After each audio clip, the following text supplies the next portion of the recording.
Assalamualaikum warahmatullahi taala wabarakatuh. Ku baax ci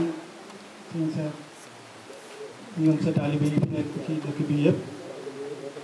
ñu ngi lay nuyu lu bari lool te di la ziar di ñaan ndax ab taalibe sañ na ñaan ab sëriñam yàlla suñu borom yàggal la ci kanam taalibe yi ba nga sut maanaam mooy jur aw fan te saa borom yàggal la si yéene lépp loo xam ne bi ne yéene nga ko liggéeyal sëriñ bu baax sama ñu ngi lay sant bu baax di la gërëm ndax sa tànk